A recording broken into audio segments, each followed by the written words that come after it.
विषय है वाल्मीकि रामायण के बालकांड का 7वां सर्ग यानी 7वां अध्याय। अध्याय का नाम राजमंत्रियों के गुण और नीति का वर्णन। तो चलिए शुरू करते हैं। इक्ष्वाकु वंशी वीर महामना महाराज दशरथ के मंत्री जनोचित गुणों से संपन्न 8 मंत्री थे।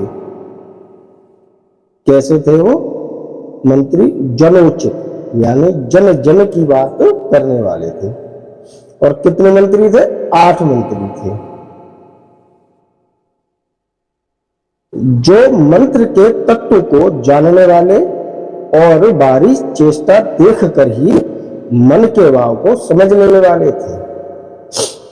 वे सदा ही राजा के प्रिय एवं हित में लगे रहते थे, इसीलिए उनका यश बहुत फैला हुआ था।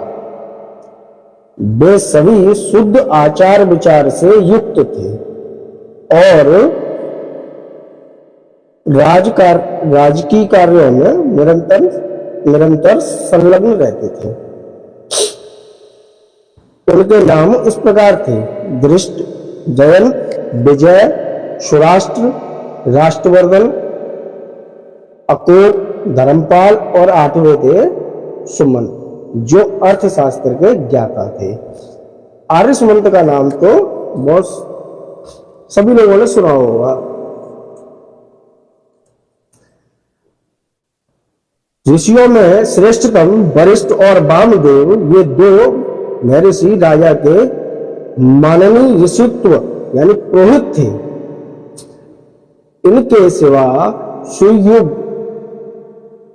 सुयज्ञ, जवाली, कश्यप, गौतम, दीर्घायु, मार्कंडे और विप्रवर कात्यायन भी महाराज के मंत्री थे। अब सोचिए, जिन महाराज के ऐसे ज्ञानी पुरुष मंत्री हैं तो उस राज्य का क्या हो रहा होगा? वहां पर किसी भी प्रकार से कोई शंका या परेशानी हो सकती है क्या? जय श्री राम मित्रों।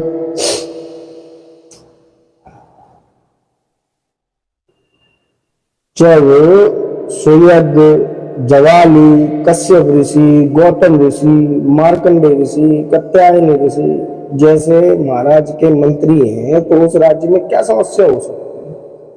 कोई समस्या नहीं हो सकती हो, चारों तरफ खुशहाली ही होगी। इन ब्रह्म ऋषियों के साथ राजा के पूर्व परंपरागत ऋषित्व भी सदा मंत्री का कार्य करते थे। वे सब के सब विद्वान होने के कारण विनयशील, सलज्ज, कारकुशल, जितेंद्रीय, श्री संपन्न, महात्मा, शास्त्र विद्या के ज्ञाता, सुदृढ़, पराक्रमी, यशस्वी, समस्त राज्य कार्यों में सावधान, राजा की आज्ञा के अनुसार कार्य करने वाले, तेजस्वी, क्षमाशील, कीर्तिमान और मुस्कुराकर बात करने वाले थे। वे कभी काम, क्रोध या स्वार्थ के वशीभूत होकर झूठ नहीं बोलते थे। देख लीजिए, ये गुण थे उनके।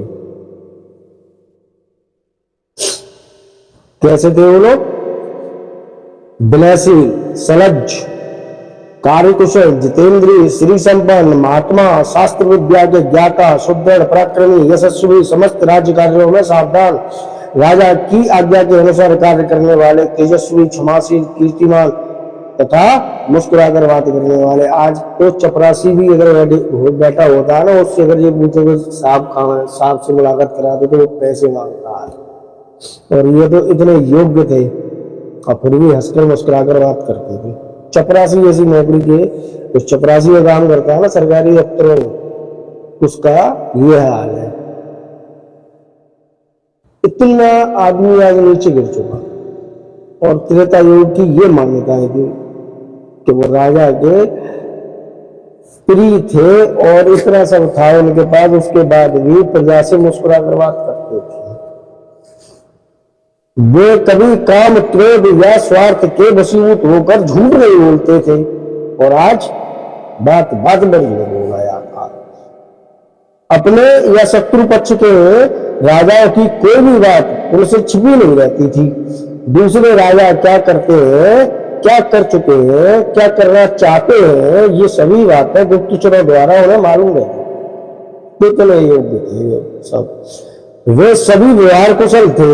उनके सौहार्द की अनेक अवसरों पर परीक्षा ली जा चुकी थी। वे मौका पड़ने पर अपने पुत्रों को भी उचित दंड देने में भी नहीं हिचकिचाते थे। अब आजकल क्या है कि अपना पुत्र अगर फंस गया तो उसे पहले बचा लो, उसका अगर मित्र फंस रहा है तो उसे फंसा दो, उसे फांसी चढ़ा दो। अपने पुत्र को बचा लो, उसके मित्र को फांसी चढ़ा दो, कोई दिक्कत नहीं। ये हाल है।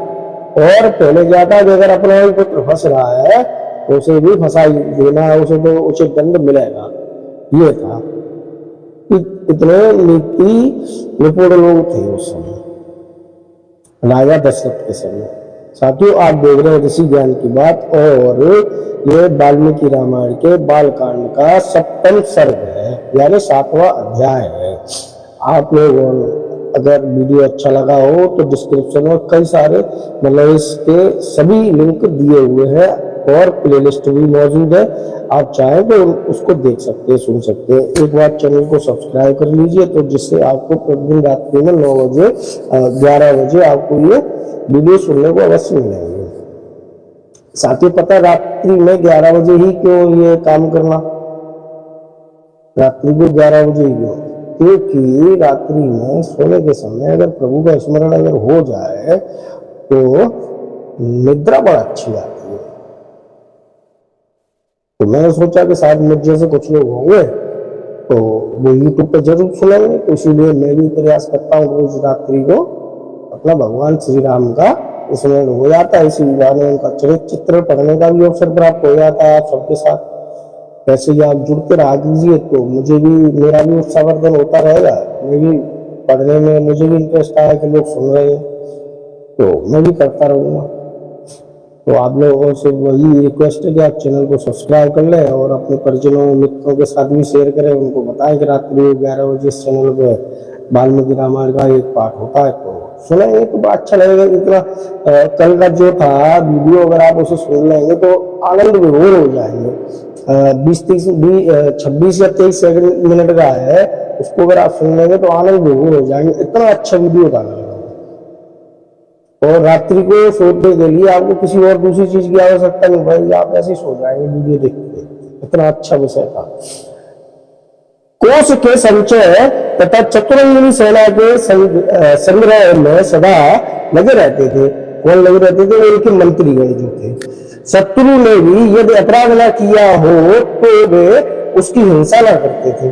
सोच लीजिए, उन सब में सदा शौर्य एवं उत्साह बना रहता था। वे राजनीति के अनुसार कार्य करते तथा अपने राज्य के भीतर रहने वाले सत्पुरुषों की सदा रक्षा करते थे। ब्राह्मणों और क्षत्रियों को कष्ट न पहुंचाकर न्यायोचित धन से राजा का खजाना भरते थे। वे अपराधी और पुरुष के बलाबल को देखकर उसके प्रति तीक्ष्ण अथवा मृदु दंड का प्रयोग करते थे। देखिए, बिना कर के या राजा के खजाना भरने के तो राज्य चल नहीं सकता। राजा को धन की आवश्यकता है ही, और धन कौन देगा? प्रजा देगी, हम ही आप देंगे, टैक्स देते ही है। तो पर इतना टैक्स ना हो जाए कि प्रजा परेशान हो जाए। तो उसी के अनुसार उस समय उन्होंने वो बढ़िया व्यवस्था, ऐसी न्यायोचित धन की व्यवस्था कर रही थी कि जिससे राजा का खजाना भी भरता रहे और किसी को कष्ट भी ना हो। ब्राह्मण और क्षत्रियों को कष्ट न पहुंचाकर न्यायोचित धन से राजा का खजाना भरते थे। वे अपराधी पुरुष के बलाबल को देखकर उसके प्रति तीक्ष्ण अथवा मृदु दंड का प्रयोग करते थे।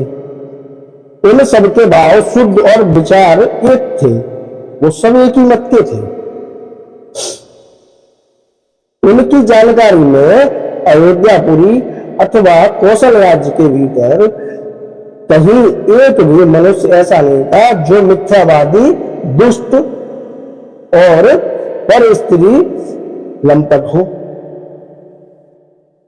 संपूर्ण राष्ट्र और नगर में पूर्ण शांति छाई रहती थी। उन मंत्रियों के वस्त्र और वेश स्वच्छ और सुंदर होते थे। वे उत्तम व्रत का पालन करने वाले तथा राजा के हितैषी थे। नीति रूपी नेत्रों से देखते हुए सदा सजग रहते थे। अपने गुणों के कारण वे सभी मंत्री गुरु तुल्य समादरणीय राजा के अनुग्रह पात्र थे। अपने पराक्रमों के कारण उनकी सर्वत्र ख्याति थी। ऐसे लोग थे वो। विदेशों में भी सब लोग उन्हें जानते थे। वे सभी बातों में बुद्धि द्वारा भली भांति विचार करके किसी निश्चय पर पहुंचते थे। समस्त देशों और कालों में वे गुणवान ही सिद्ध होते थे, गुणहीन नहीं। संधि और विग्रह के उपयोग और अवसर का उन्हें अच्छी तरह ज्ञान था। वे स्वभाव से ही संपत्तिशील यानी दैवी संपदा से युक्त थे। उनमें राजकीय मंत्रणा को गुप्त रखने की पूर्ण शक्ति थी। वे सूक्ष्म विषय का विचार करने में कुशल थे। नीति शास्त्र में उनकी विशेष जानकारी थी तथा वे सदा ही प्रिय लगने वाली बातें बोलते थे। ऐसे गुणवान मंत्रियों के साथ रहकर निष्पाप राजा दशरथ उस भूमंडल का शासन करते थे। वे गुप्तचरों के द्वारा अपने और शत्रु राज्य के वृत्तांतों पर दृष्टि रखते थे। राजा का धर्म पूर्वक पालन करते थे तथा प्रजा पालन करते हुए अधर्म से दूर ही रहते थे। उनकी तीनों लोकों में प्रसिद्धि थी। वे उदार और सत्य प्रतिज्ञ थे। पुरुष श्री राजा दशरथ अयोध्या में ही रहकर इस पृथ्वी का शासन करते थे। उन्हें कभी अपने से बड़ा अथवा अपने समान भी कोई शत्रु नहीं मिला। उनके मित्रों की संख्या बहुत थी। सभी सामंत उनके चरणों में मस्तक झुकाते थे। उनके प्रताप से राज्य के सारे कंटक यानी शत्रु और चोर नष्ट हो गए थे। जैसे देवराज इंद्र स्वर्ग में रहकर तीनों लोकों का पालन करते हैं, उसी प्रकार राजा दशरथ अयोध्या में रहकर शासन अध्याय समाप्त। उनके मंत्री मंत्रणा को गुप्त रखने तथा राज्य के हित साधन में संलग्न रहते थे।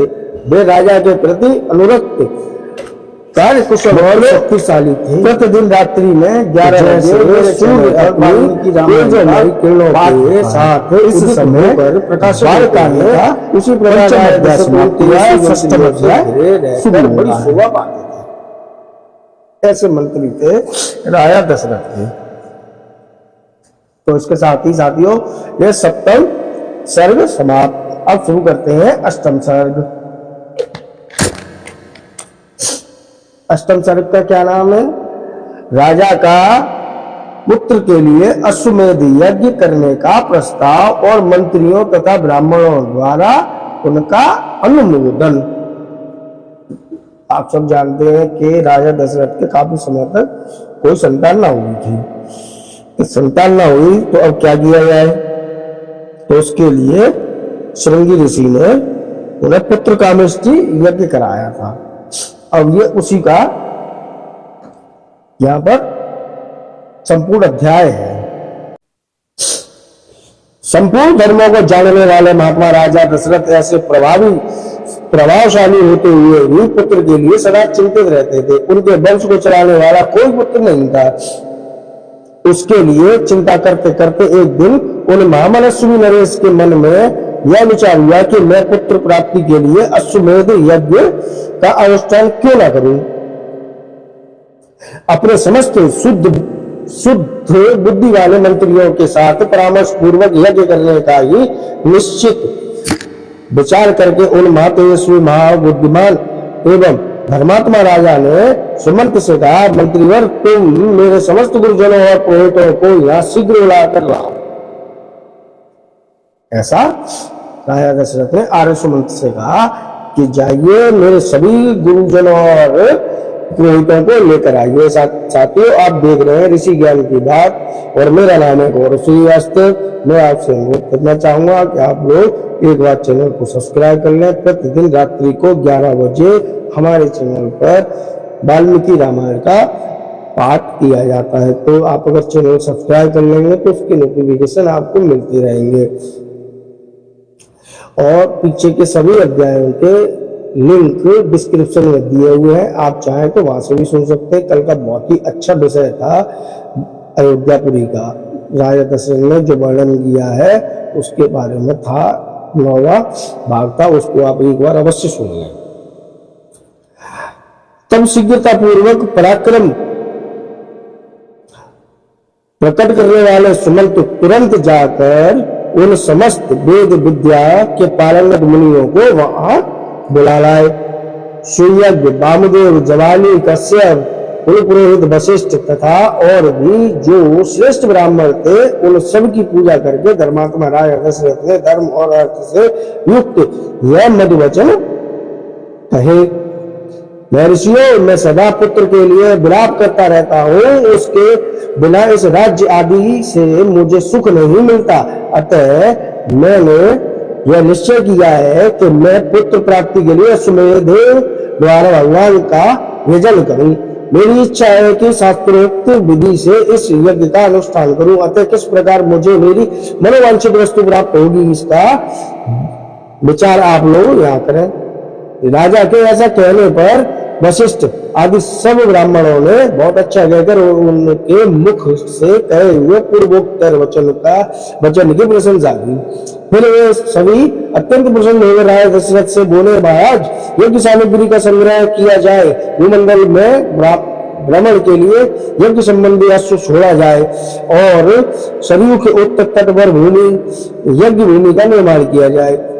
तुम यज्ञ द्वारा सर्वथा अपनी इच्छा के अनुरूप पुत्र प्राप्त कर लोगे, क्योंकि पुत्र के लिए तुम्हारे हृदय में ऐसी धार्मिक बुद्धि उदय हुआ है, धार्मिक बुद्धि का उदय हुआ है।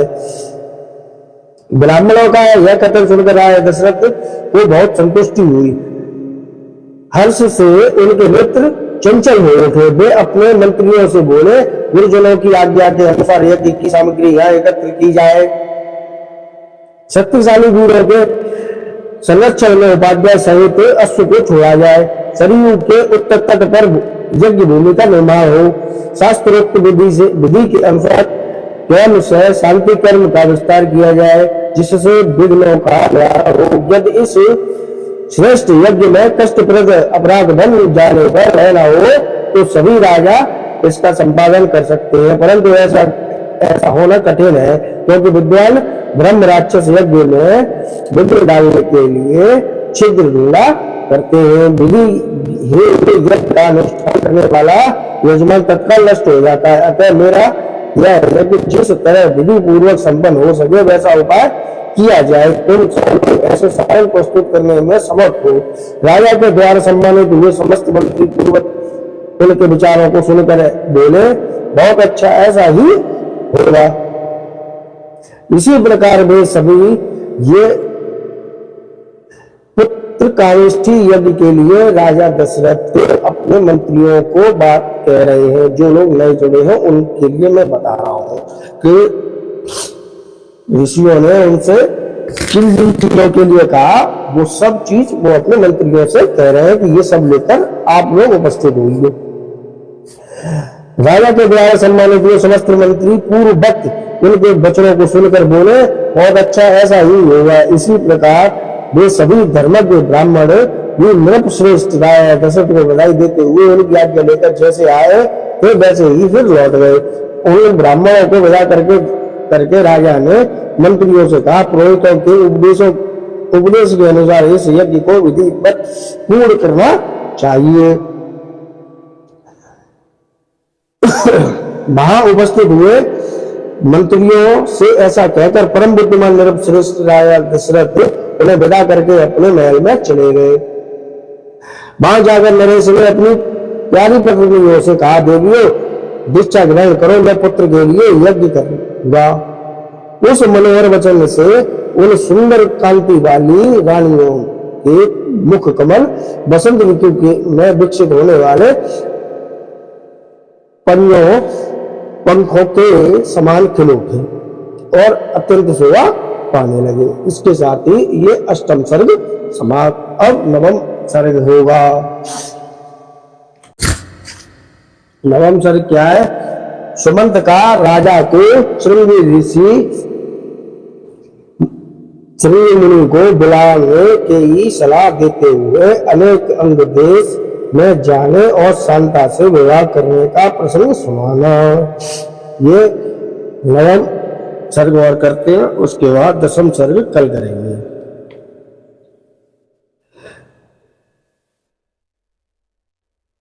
पुत्र के लिए अश्वमेध यज्ञ करने की बात सुनकर सुमंत ने राजा से एकांत में कहा, महाराज, एक पुराना इतिहास सुनिए। मैंने पुराण में भी इसका वर्णन सुना है।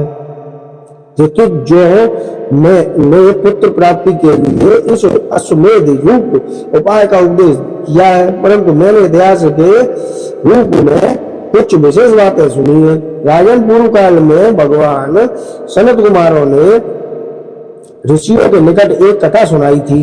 वह आपकी पुत्र प्राप्ति के से संबंध रखने वाली है। उन्होंने कहा था, मुनिवरों में ऋषि कश्यप के विभान नाम से प्रसिद्ध बेसरस्य श्रृंग मुनि सदा वन में ही रहेंगे और वन में ही सदा लालन पालन पाकर वे बड़े होंगे। सदा पिता के ही साथ रहने के कारण विप्रवर सदस्य श्रृंग दूसरे किसी को नहीं जानेंगे। राजन, लोक में ब्रह्मचर्य के दो रूप विख्यात हैं और ब्राह्मणों ने सदा उन दोनों स्वरूपों का वर्णन किया है। एक तो दंड मेखला आदि धारण रूप मुख्य ब्रह्मचर्य और दूसरा है ऋतुकाल में पत्नी समागम रूप गौण ब्रह्मचर्य।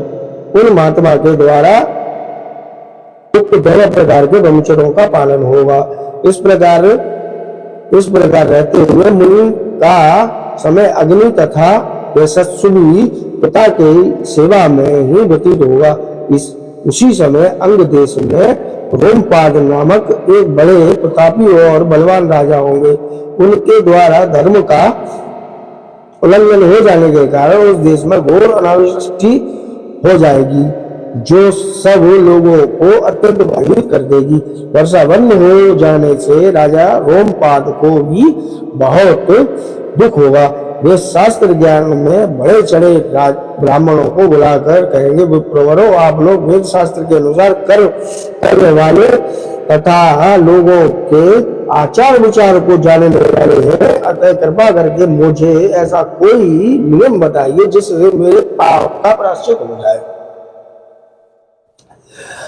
राजा के ऐसा कहने पर वे वेदों के पारंगत विद्वान सभी श्रेष्ठ ब्राह्मण उन्हें इस प्रकार सलाह देंगे। राजन, भुवंडक के पुत्र श्रृंग वेदों के पारगामी विद्वान है। भोपाल, आप सभी उपायों से उन्हें यहाँ ले आइए। बुलाकर उनका भली भांति सत्कार कीजिए। फिर एकाग्रचित्त हो वैदिक विधि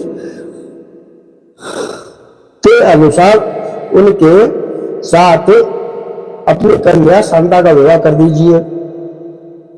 उनकी बात सुनकर राजा इस चिंता में पड़ जाएंगे कि इस उपाय से उन शक्तिशाली महर्षियों को यहाँ लाया जा सकता है।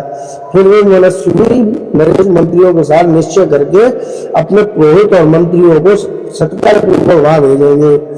राजा की बात सुनकर वे मंत्री और पुरोहित मुंह लटकाकर दुखी हो ये कहने लगेंगे कि हम महर्षि से डरते हैं, इसलिए वहां नहीं जाएंगे। ये कहकर वे राजा से बड़ी उन्हें विनय करेंगे। इस प्रकार इसके बाद सोच विचार कर वे राजा को योग्य उपाय बताएंगे और कहेंगे कि हम उन ब्राह्मण कुमार को किसी उपाय से यहाँ ले आएंगे। ऐसा करने से कोई दोष नहीं घटित होगा। इस प्रकार वैश्याओं की सहायता से उन राज मुनि कुमार श्रृंग को या अपने यहाँ बुलाएंगे।